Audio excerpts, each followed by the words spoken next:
brought the projector, but it has a special cord. I must have left it at the office.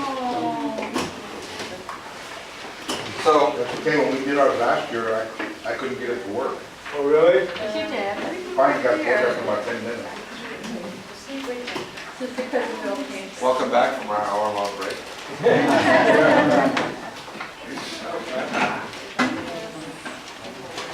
Okay, this is an eyesight test. So the projector, I forgot, I left the cord at the office. But we do have handouts, so for those who are farsighted, you can see this one real good. For those who are nearsighted, you can see this real good. So Here, Joe. Maybe Turn the light on. turn the lights off, yeah, so see if that makes it easier to see. Sometimes it might make it brighter. Of course, you got to be able to see too. no, we can see it. That's good. Beautiful.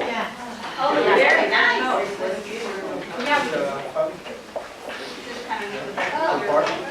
And one for Jan. Joe's coming around with the rest. Okay. Thank you. And each have one. Put it up there. This You have to look at Irish. this is about Our Lady of Lourdes. And Diane and I picked this one because we were fortunate enough to have been on a pilgrimage last year in April, right? May, where we went to Fatima, Lourdes, and Paris. Paris. For the Shrine of the Miraculous Medal. Right, so that's why we picked this Marian devotion, because we figured we have some home pictures we can show you. Too. This is a slideshow of our trip. Yeah. You don't mind. You're a boring slideshow. Oh, here's Diane shopping at Shopping for the statue. Go. Okay, It's so fine. we'll begin. Okay, Lourdes. These is either pronounced Lord or Lourdes. The small town in the Pyrenees in southwest France, 497 miles south of Paris. There are only 17,000 inhabitants of the city, but over 5 million visitors and pilgrims come there every year. The main place is 52 acres with 22 different places of worship, 3 basilicas, a variety of buildings for pilgrims and for volunteers. Now why? Why is the Lourdes developed like this? Well, because in February 11, 1858, that's 150 years ago last week, a 14-year-old girl named Bernadette Soubirous had the Virgin Mary, a lady appeared to her as she gathered firewood with her sister and a friend in a remote grotto near where she lived. In the next coming months, she would have 18 visions in all, with the last one being July 16, 1858. And we will talk more about the apparitions of our Blessed Mother as we go through the presentation. Bernadette's life, the apparitions began in 1858. In 1988, Bernadette entered the monastery at Nevers. She became a daughter of charity. 1866. Oh. That's like the lights bed, yeah. Yeah. In 1879, Bernadette dies after a long illness. You can turn lights back on if you need to. No, it's okay. Okay. In 1933, Bernadette is declared a saint.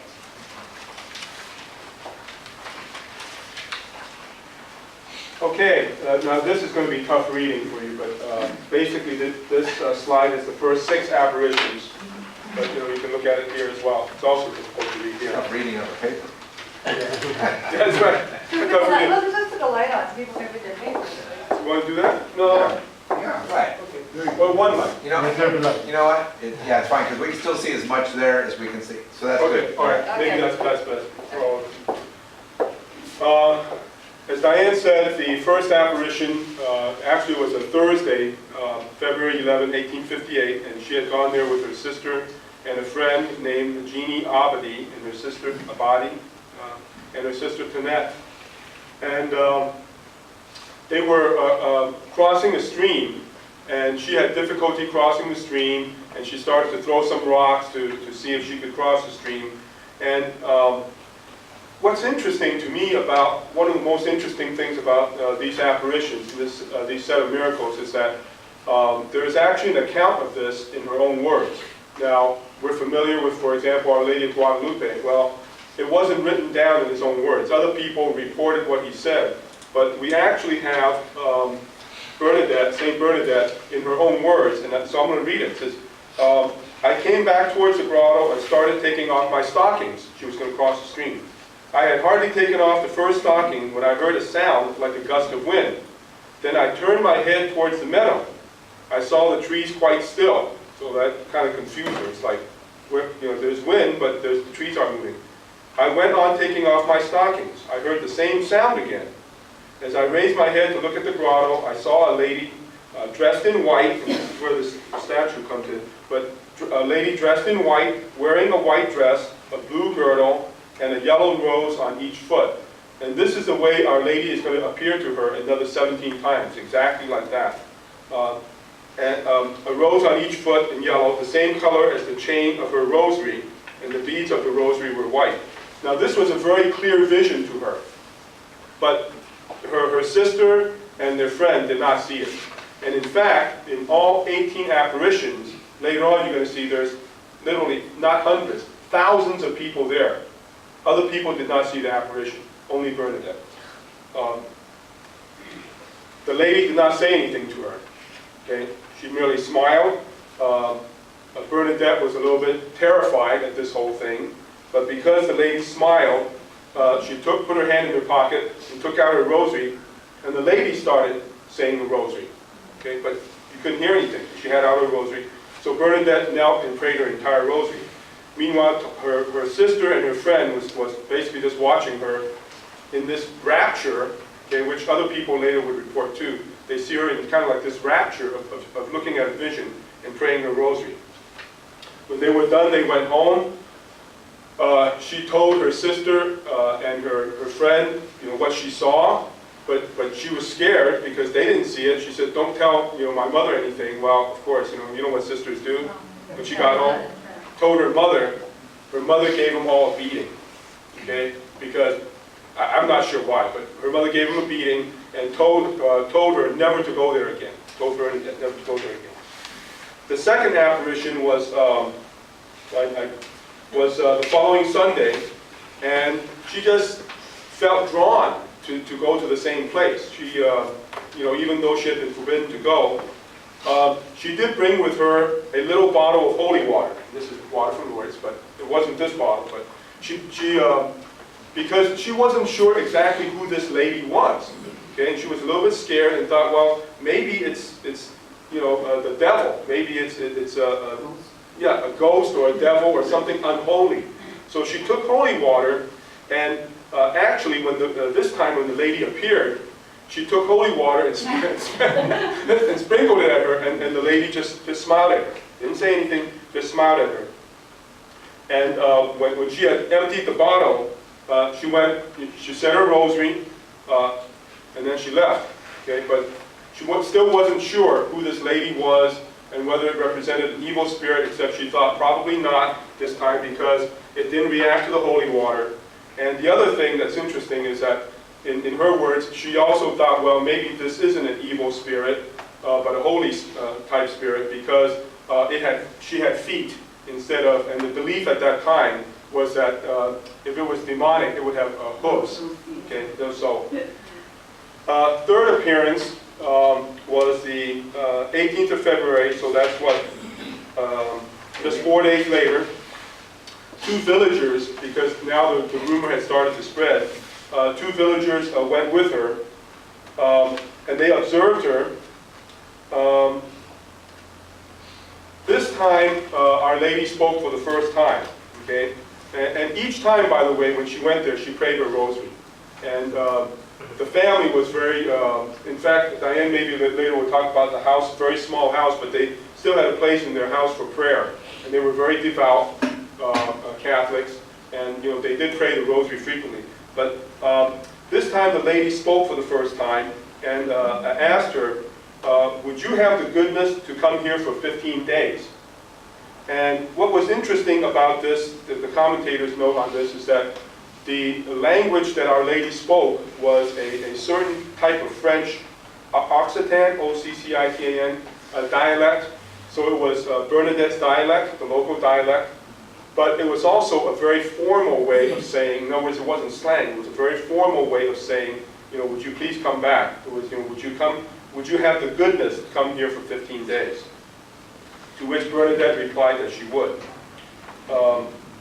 Fourth apparition was the next day.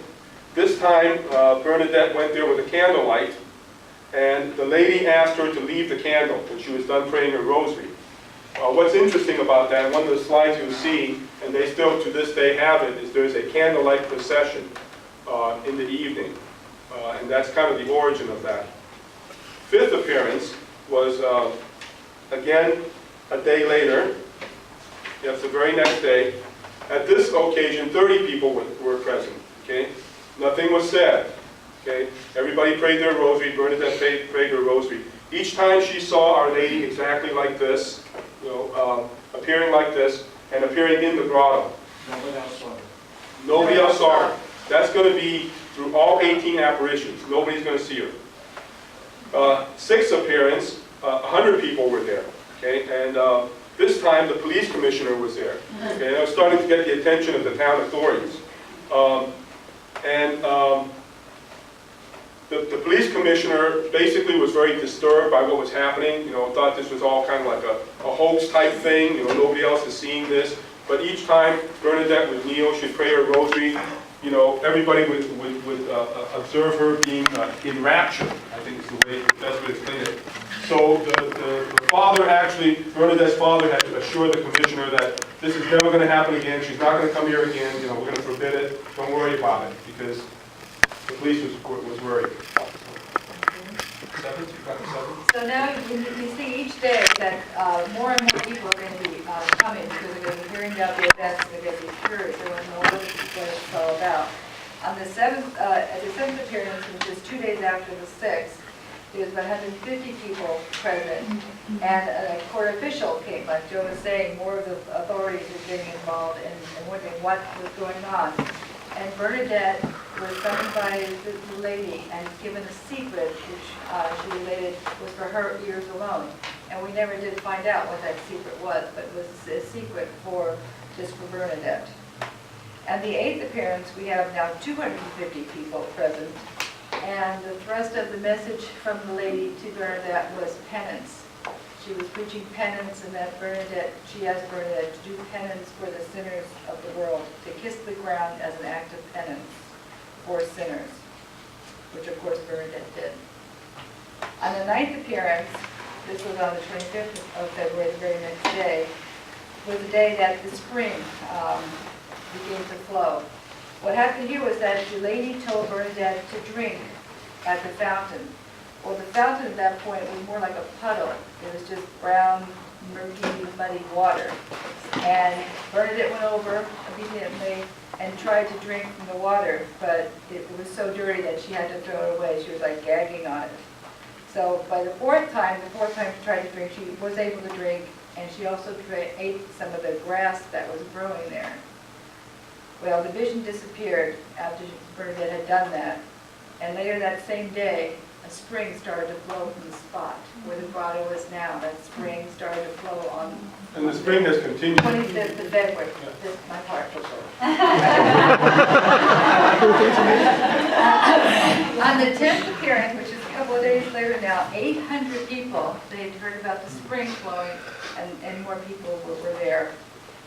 The next day, the 11th appearance, over 1,000 people came to see what was happening. And Bernadette was questioned by the judge later on and told pretty much not to go back. At the 12th apparition, which was some days later, was Bernadette was there. 1,000 people were there on that day. The authorities weren't able to quash the interest in what was happening there. And a friend of Bernadette's had a dislocated arm. And she put that arm, and she couldn't move her hand or anything, and she put the arm into the spring, and instantly the arm was able to move. It was no longer dislocated. So that is considered the first miracle of Our Lady of Lourdes, was that this woman could use her arm and her hand again. And people did witness that. And later on you see, my turn yet? I didn't talk. Okay. Later on you see that there's a total of over 64, there's a total of 64 confirmed miracles, and a medical commission is set up, but this was the first time that it was scientifically unexplained how this could have happened. 13th appearance, March 2nd. At this appearance, Our Lady told Bernadette to go tell the priest, the words that Bernadette wrote down is, go tell the priest to come here in procession and to build a chapel here. So dutifully, after she prayed her rosary, she, accompanied by her two aunts, she went to the local pastor, Father Peramale, and told him about it and said, this is what Our Lady, the lady that appeared wants us to do. And he called her a liar, said, she's making all this up, you're lying, you're making all this up, and you're never to go to that grotto again. So this isn't the first time she's being told, never go to that grotto again. But later, the pastor did, I think, getting nervous, went to talk to the local bishop. But the local bishop basically said, yeah, she should stay away, but you guys stay away. Told the priest, don't go there, don't give any credence to this presumable hoax here. The 14th appearance, Bernadette had the same request from Our Lady, went to Father Peramale again, and this time the pastor said, look, find out the lady's name, find out who she is. You're thinking this is Our Lady, we don't know who she is.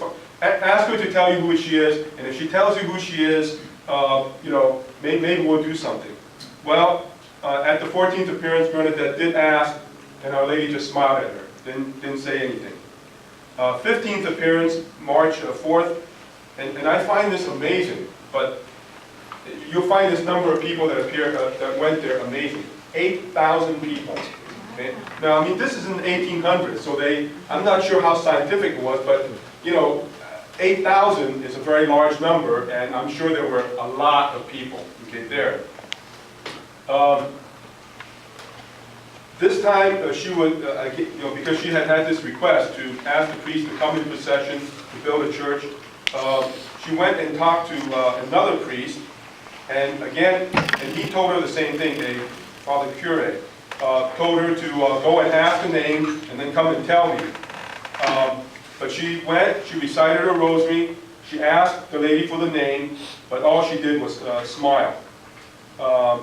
When I got back, I went to Father Cure to tell him that I discharged his commission, and her only response was her smile.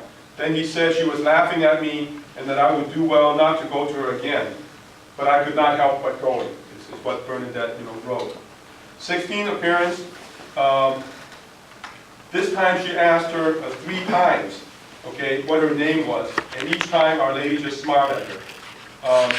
But on the 4th time, she stopped smiling, and with her arms, and this is what Bernadette wrote, with her arms down, she raised her eyes to heaven, then folding her hands over her breast, she said, I am the Immaculate Conception. And then, what's amazing is that it was just shortly before that the doctrine of the Immaculate Conception had been declared, and a country, peasant girl like this wouldn't be expected to know of the doctrine, let alone be able to know the exact phraseology. So she went and reported this.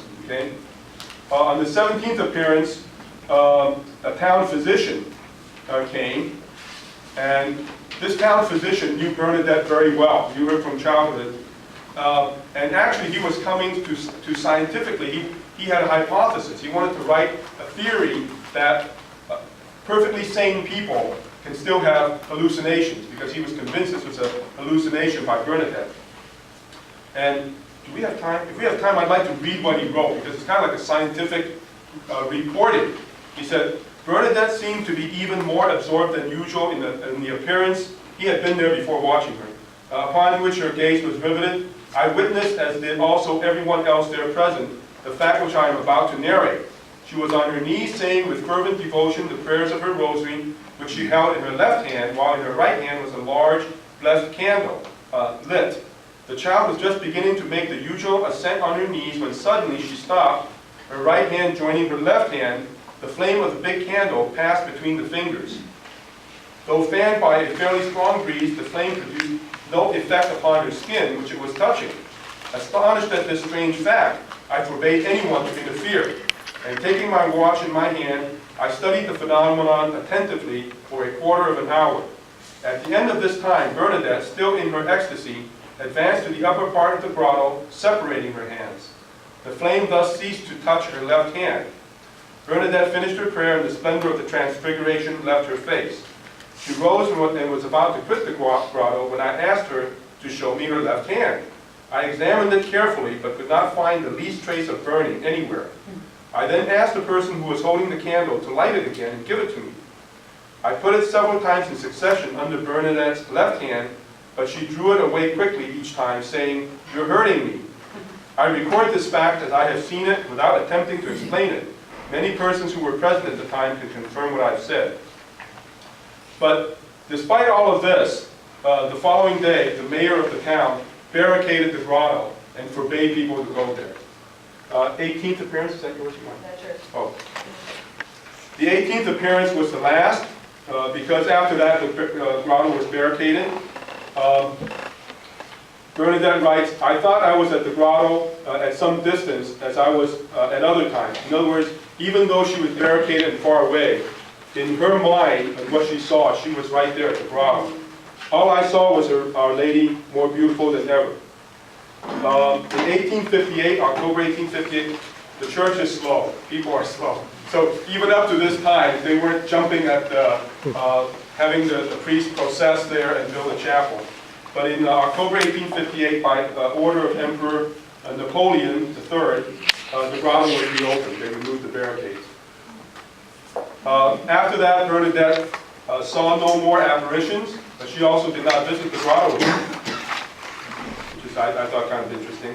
But other people kept on visiting, and Lourdes since has grown to be one of the great Marian shrines, similar to Our Lady Guadalupe.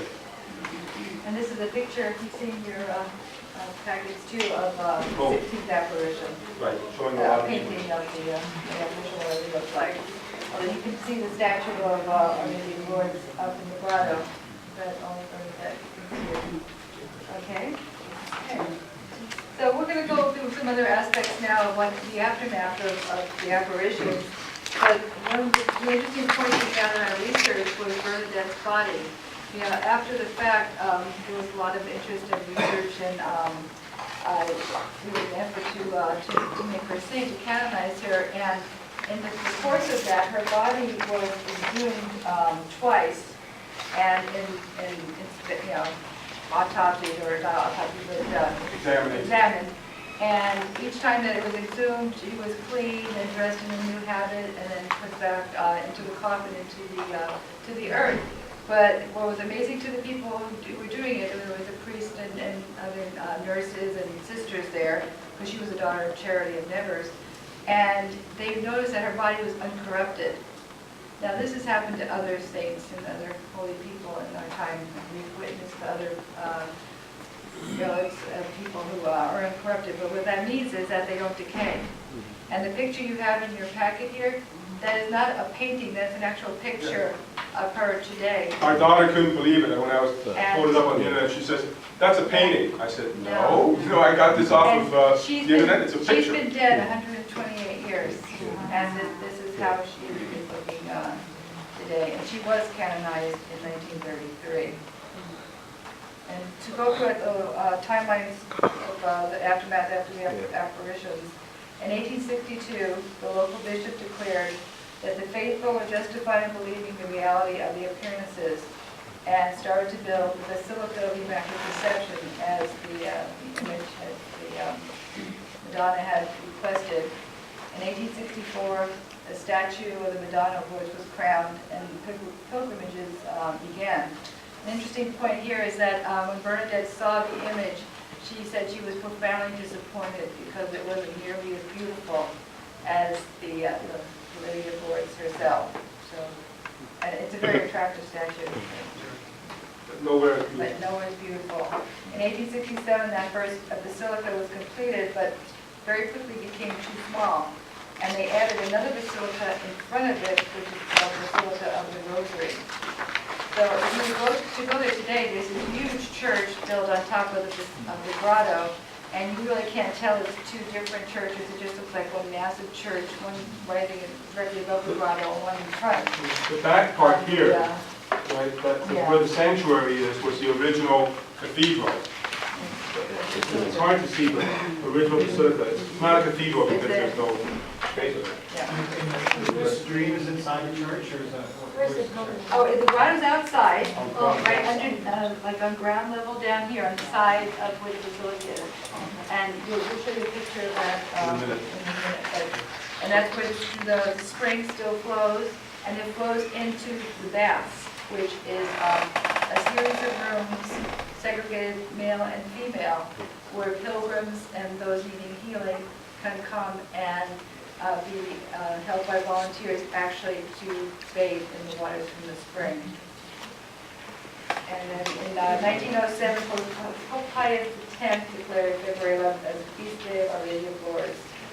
And one thing that I found interesting to note here is that this is considered a private revelation and not a public revelation. And so because of that, as Roman Catholics, we are not required to believe in it. But it doesn't add any additional truth to the Catholic Church. It's not considered a truth of the Catholic Church, but we are, we don't have to believe in it. Okay. This is the front view. of the Okay, basilica. yeah, this is the front view of the basilica. So the Basilica of the Rosary would be in the front here, and the back is the other conception. And on the side here, you walk around to the side where the grotto is. And To the right side. And opposite of this is along the concourse for the evening processions, and on the concourse is another statue of Our Lady with the crown. But this is not the image of the grotto. Okay, twice a day there's a procession of people, and this picture and then actually the next one you're going to see that it's a huge, I mean there's a lot of people, huge procession. And they go there to bathe, volunteers help them. Diane and I actually each went to the baths, and I've got to tell you, it's an incredible spiritual experience. There was nothing specifically I was asking for myself to feel. I prayed for others. And it's hard to explain. I mean, you have to experience it. Part of the spirituality to me was not even, in a sense, the water. The water was very cold, extremely cold, and yet it didn't feel cold. And yes, you go in, there's kind of a waiting line, and then you go into an area, and it's just, men only, and then for women, women only. And then you go into a smaller room where you change, and they're very modest for you. They hold up a towel while you take off your clothes, and you actually fall back into the water, and immerse just up to the neck. There's like, at least for me, there were like 4 guys, 2 on each side, to hold my shoulders, and 2 on the bottom to make sure I don't slip and fall. What to me was part of the great part of the spiritual experience were the volunteers. I saw, for example, if people are on wheelchairs, they kind of let them cut in front of you, so you're kind of waiting, and normally you would think you'd be annoyed, but people are very happy to let people cut in. But the thing I remember is that this man that in a wheelchair that cut in about 2, people are from all over the world, okay? Apparently the volunteer that pushed him up there didn't speak his language, so they motioned for another guy, and somebody else, another volunteer who spoke his language. So this other volunteer obviously didn't know this man, okay? And yet, as soon as he walked up to the chair, he knelt down beside him, held his hand, looked at him, and prayed with him. And I'm like just blown away. It's like, wow, the love that you see. And then the other thing was that one of the guys that was in the bath helping me, young man, about like in his 30s, spoke English, and you can tell what they speak because they have like little, flags here. Well, he spoke like about 5 languages. I think he was actually, main language was French, and he was from Canada, in Montreal. And I asked him, well, how long do you volunteer? He says, about 3 months. And so I said, what, do you work at home? Oh, yeah, but I just come, I just found it amazing that people would give up their time. There's nurses there, there's doctors there, all volunteering their time. Oh, Can I share a little bit about my experience? Oh, yes. Yeah. Tell them about your bath. Yeah. Well, I'm on Fort Victoria, and then my husband, I wasn't sure about this up till the last minute whether I wanted to do it, because you need to take all your clothes off. I mean, everything comes off, okay. But I was assured that it was done very modestly, and it was a beautiful experience, because the volunteers, like Joe was saying, they first find out what language you speak, and they get a volunteer to be your primary helper who speaks your language. And they get the sheet, it's more like just a Muslim sheet, and they hold it up like that, and you take off your clothes, and they give you a sheet to wrap around yourself. Oh, the men get that too. We got a little towel. Okay, we got a big sheet. Okay, and then you walk into the bath part, and they tell you you're going to turn around, and maybe they tell you there's water up to your neck, and you have any questions, or what are you praying for, we'll pray with you. So you tell them you have intentions, and they'll pray with you. And then if they, after they dipped me down, dipped me up, and it was like I was weightless. They just do that, and they have this spiritual look on their faces that really touched me without even talking to Joe and finding out his experience. I thought, these people are holy. These people have the spirit with them. And as I was standing up, for some reason, I felt I wanted to get my face wet. So I said, can I get my face wet? And they gave me some water to wet my face. And it just felt like I needed to feel it. I wanted to feel that water from head to toe. But it was a really beautiful experience. And then they dressed, and they give you time to dress, and they're holding the sheet up while because now you're wet, and it's cold, and you're trying to get your coats and your things on. And so it's kind of sticky, So I was just grabbing my coat. I had my main clothes on. I was just grabbing my coat, ready to run out, because there's a lot of people waiting. There's hundreds of people waiting. And I said, I'll put this on later. And the lady said, no, dear. She said, we're going to bundle you up. And she took time. She buttoned every button on my coat. And I just felt like it was my mother. Like I was back with Mommy, and she was making sure I was warm against the cold. And I really felt cared for. I think the love and spirituality of the people, it just really blows you away. Even though there's a long line, and even though, they're helping, they tell you, take as long as you want, get up when you want, you come down, get up when you want, we'll pray with you, and they do pray with you, it was, just kind of blows you away. Now, it's hard to see, but this is a long line of people in wheelchairs, and they have in the area several, I think the French word is pension or something, maybe that's not it.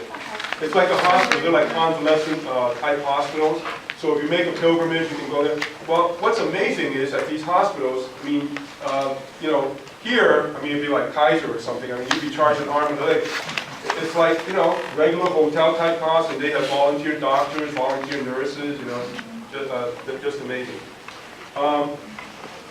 This is across the plaza from where the cathedral is, not cathedral, I keep calling it cathedral, it's basilica, it's not a cathedral. There is a basilica of Pius X, and it's underground because the weather can get very nasty there. And actually, when we were there, it rained like crazy. Thunderstorm, yeah. Thunder, lightning, and all that. And so then the healing service is held underground. Okay, you want to talk about the grotto? Okay, this is the grotto that you were asking about before. This is where the actual spring was and where the apparitions took place. And the statue up there is supposed to be the same size as the apparition was, which is very small. That was a petite woman, 13-year-old. She never really grew very tall. But the statue is supposed to be the same height as Bernadette, so that's supposed to be accurate. So Bernadette's kneeling down there? Bernadette's kneeling, well... No, that's not Bernadette. This is a nurse, actually. Oh, okay. This is a picture we took. This is a picture I took in May of last year. Okay, and what you're seeing there is candles. When the apparition has the tradition of the candles started. It's a tower of candles. And everywhere you go there, you can buy candles. They have candles in every color with these little cones to catch the wax, and you can But get candles. within the shrine itself, the candles are really inexpensive. I was kind of surprised. They're not trying to make money. It's not like Disneyland. So what you do is you queue up over here. here, and then you walk next to the spring into the grotto itself, like you're going in with the rocks over your head, kind of. And there's a place there where people can do petitions, that people have asked them to pray for them, from wherever they're from. And you can put your petitions there, and then you pray, and you touch the rocks as you go by. And You would think it would be noisy. You can kind of see the head in the foreground. There's like an area to sit. And after Diane and I each had separately gone through the baths, we just happened to meet there. It's incredibly quiet. I mean, the prayerful, and they have a little sign that says you observe prayerful silence and all that. But I mean, it's incredibly quiet. And people just sit there. And kind of like us, we just sat there. It's like, wow, you know. I mean, And- words, you can't pray words because there's like no words you can say. It's like, wow. And the next slide, you can see the petitions. It just shows a close-up of what a picture we took, where people have left flowers, names, different pictures, different things that they bring from home, in hopes of physical, mental, spiritual illness healing. And then the next picture is of the candlelight procession Joe was telling you about. You see this large grassy area. Underneath there is that basilica, that underground basilica of Pius X. That's the little green part. Yeah. Sorry I couldn't get this up. And but it, It's hard to see. and every night thousands of people come for these. It's a rain or shine, but if it's really raining, it's in the basilica.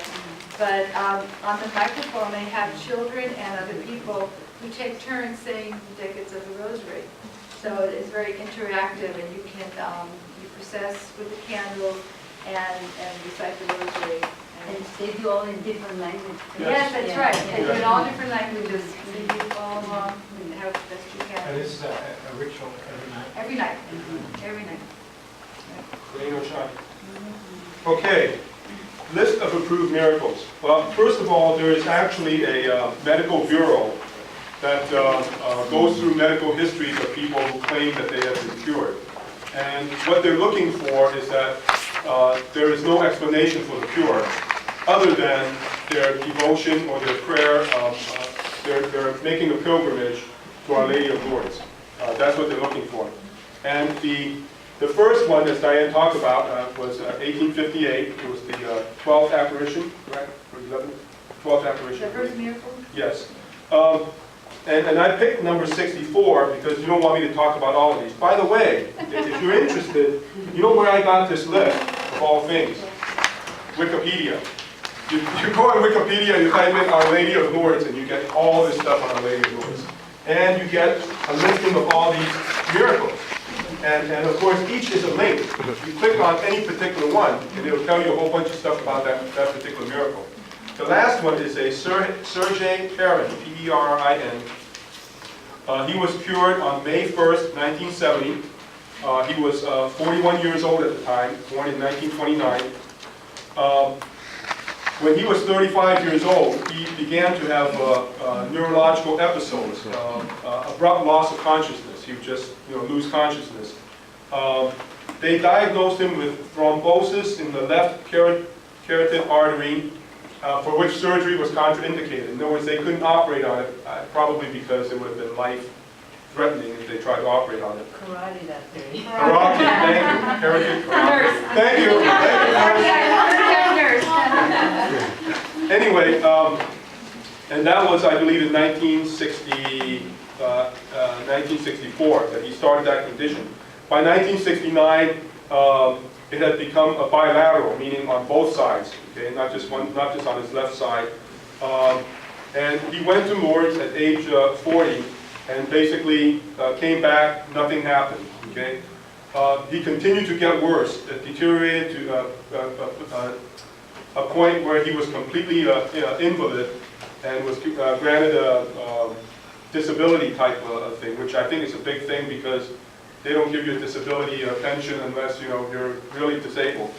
And by 1970, he was almost blind, almost completely blind, and was considered as being an incurable invalid with no future possibility of recovery.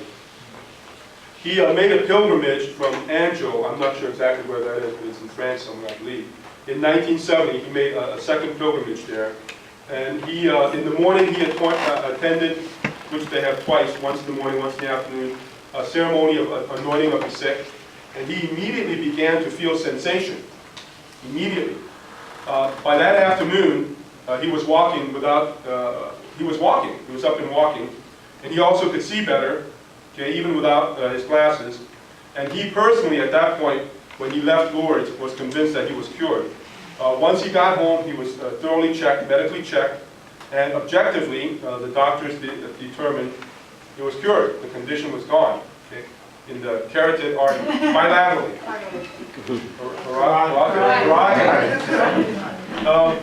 And in October of 1970, the Medical Bureau, which is established to review these things, said that the cure was certain, instantaneous, and lasting.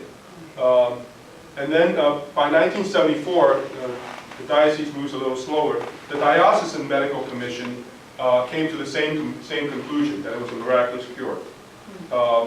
And then, let's see, by 1978, the Bishop of Angers recognized the miraculous character of this cure and invited Christians to see in this sign the merciful love of God.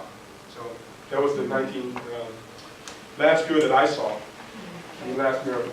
And you know, these are Marian spirituality reports, but devotion reports. But when we're looking for like the spirituality behind the devotion, what was pointed out by some of the scholars was that as grand of a place as Lourdes has now become with the basilicas and the people and the volunteers and everything, we need to remember that in the nearby village where Bernadette lived, she lived in a room about the size of 10 by 14 feet with a family of 6. And it was very small. The family had economic troubles. And they were very, very poor, and she was illiterate. And the point was that it reminds us that the Virgin Mary has chosen the poorest and most ignorant to reveal to everyone